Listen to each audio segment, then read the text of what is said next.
Bonjour à tous, bienvenue dans cette vidéo d'actu du 29 août 2023. On commence rapidement par le marché et on fera les news essentielles juste après. Marché dans le rouge aujourd'hui, pas grand chose à dire en réalité. Vous voyez que Bitcoin est toujours sur 26 000, Ethereum sur les 1600. Essentiellement des variations qui sont faibles, de moins de 5%, donc clairement ça m'intéresse pas. Les valeurs que je cherche à accumuler, DOT et Atom notamment, les ordres ne sont pas encore passés. Rien de plus à dire là-dessus. On va passer aux news assez rapidement et on va commencer par l'Amérique. Donc en Amérique avec Coinbase et sa Layer 2 pour la première news, donc Layer 2 sur Ethereum, c'est Base bien évidemment, et son avenir qui se dessine.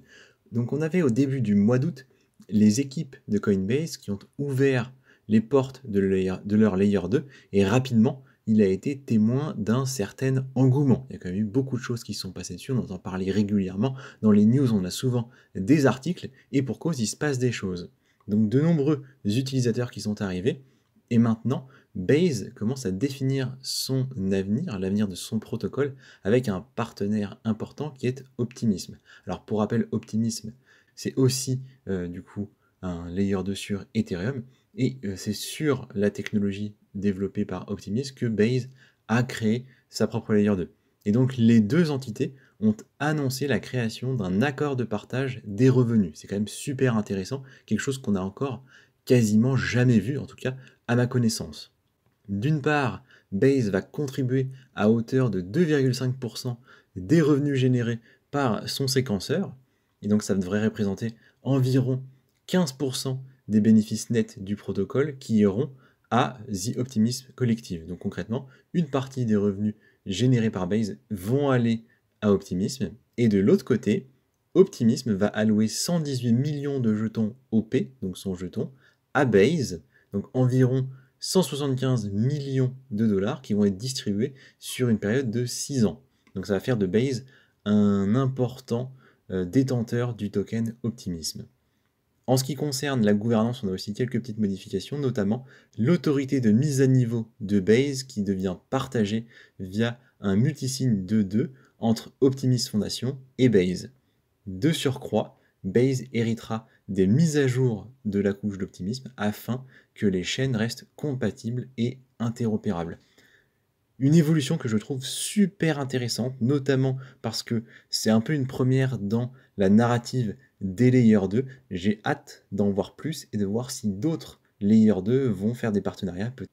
De plus, au niveau de Base, pour revenir dessus, on a Vélodrome, qui est un acteur majeur dans le domaine des échanges décentralisés, donc les DEX, sur le réseau d'Optimism, qui a annoncé son lancement, enfin le lancement d'un nouvel échangeur décentralisé sur Base.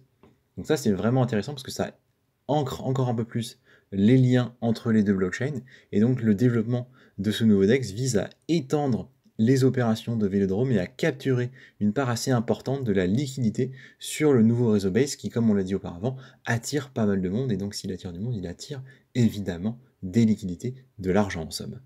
Pour information, Vélodrome, c'est un protocole d'échange décentralisé qui opère principalement sur le réseau d'Optimism avec une valeur totale verrouillée, donc une TVL de 193 millions de dollars, et qui est établi comme le plus grand protocole DeFi du réseau Optimism. Donc c'est assez notable, des nouvelles plutôt favorables pour Base, en tout cas il semblerait. On continue en Amérique avec une news un peu spéciale, c'est BitBoy Crypto, qui est quand même une des plus importantes chaînes YouTube liées aux crypto-monnaies dans le monde. Alors l'article dit que c'est la chaîne numéro 1, je ne suis pas d'accord, il y a d'autres chaînes plus importantes a priori. La chaîne en fait a dévoilé s'être séparée de son fondateur Ben Armstrong, que vous connaissez peut-être, il est assez présent sur Twitter notamment.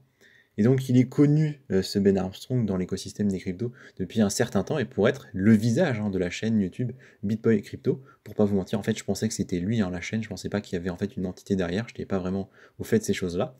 Et donc ils ont approximativement 1,5 million d'abonnés, ce qui est effectivement considérable, plus de 4700 vidéos. Et donc qu'est-ce qui s'est passé? Eh bien, c'est pas très clair, mais ce qui est mis en avant, c'est qu'il y a des allégations portant sur une certaine forme de consommation de produits illicites et de certaines violences qui auraient été exercées par l'influenceur. Tout ça est assez peu clair. C'est peut-être une stratégie pour l'évincer parce qu'il est problématique pour X ou Y raison. Ça, c'est pas très très clair, mais en tout cas, on peut noter qu'il va devoir quitter l'entreprise qu'il a construite et qu'en plus, derrière, il y avait en fait un certain écosystème construit autour de son image à BitBoy Crypto, et notamment un token, le Ben Coin. Et donc, après l'annonce, c'était lundi de séparation, le token a perdu 55% en l'espace de quelques heures, ce qui évidemment est assez violent. Donc on voit que même là, dans cet univers crypto et en période de bear market, il peut se passer des choses un peu sombres. Voilà, on va pas passer trop de temps dessus, mais c'était quand même une des chaînes majeures, c'était un peu obligatoire d'en parler, de donner un mot là-dessus, même si c'est pas le genre d'info qui m'intéresse spécialement. On passe maintenant aux actus en Europe. Et hier, je vous parlais de la fin des activités en fiat pour les utilisateurs de Binance en Belgique. Ce qui était très très dur quand même pour les utilisateurs belges. Et on a une bonne nouvelle, c'est qu'une solution aurait été trouvée entre-temps. Donc il y a un pont qui va être réalisé par la branche polonaise de Binance, à savoir Binance Poland. Donc ça va permettre aux utilisateurs d'accéder aux services de Binance. Il va falloir se re-KYC chez Binance Poland et on va pouvoir du coup réutiliser les services de Binance, ce qui est quand même assez positif. Ça a été validé, et d'ailleurs ça a même été proposé par l'entité de régulation belge qui était à l'origine du coup de l'éviction de Binance. Il s'avère que ça se règle plutôt bien, je trouve, au final, pour Binance et ses utilisateurs en Belgique, en tout cas, jusqu'à ce qu'on ait une réglementation harmonisée d'ici 2024-2025. On continue en Europe avec deux géants du secteur institutionnel qui vont fusionner leurs forces. Ça, c'est quand même notable également. D'un côté, on a le français Wharton, qui a été fondé en 2017, qui fournit de la liquidité à plus de 250 clients et qui propose à peu près une centaine de tokens. Et donc Wharton, il faut noter que c'est également une entreprise cofondatrice de l'Association pour le développement des actifs numériques, l'ADAN, dont vous avez peut-être déjà entendu parler, qui est quand même le principal lobby des cryptoactifs en France. Donc c'est quand même notable, c'est quand même une entité qu'il faut un peu connaître. Si vraiment vous en avez jamais entendu parler, je vous invite à vous renseigner un petit peu. Et donc de l'autre côté, on a B2C2, qui est l'un des principaux fournisseurs de liquidités crypto aux institutionnels dans le monde entier. Alors d'ailleurs, la prononciation, c'est certainement B2C2, mais enfin, peu importe. Il a été mis sur pied en 2015 et détenu majoritairement par un groupe qui est en fait japonais. Et donc cette entreprise a finalement son siège social au Royaume-Uni et des bureaux sur presque tous les continents. Donc c'est un géant international qui fait l'acquisition, d'une certaine façon, de notre entreprise Wharton, afin d'entrer sur le continent européen et de profiter en fait des avantages réglementaires que Wharton possède déjà, parce qu'il a l'enregistrement PSAN qui lui permet d'être présent de façon officielle et réglementée sur le territoire français et européen, et qu'il va s'aligner avec MiCA. Donc ça permet aux géants B2C2 d'entrer en Europe, et donc tout ça fait bien évidemment sur un fond d'adaptation et de positionnement stratégique en vue de la réglementation MiCA. Et ça montre aussi que le monde se prépare de façon assez large à une adoption importante des actifs numériques. Pas que des cryptos, mais plutôt des actifs numériques au sens large. Et d'ailleurs, c'est l'occasion de continuer à en parler ici. Notons qu'en février, on avait en Asie l'autorité monétaire de Hong Kong, la HKMA, qui a accompagné le gouvernement pour l'émission de 102 millions de dollars d'obligations vertes tokenisées dans le cadre d'un projet du nom de Evergreen. Ainsi, HKMA a publié un rapport sur le projet pour témoigner des avantages et des axes d'amélioration des obligations de la blockchain.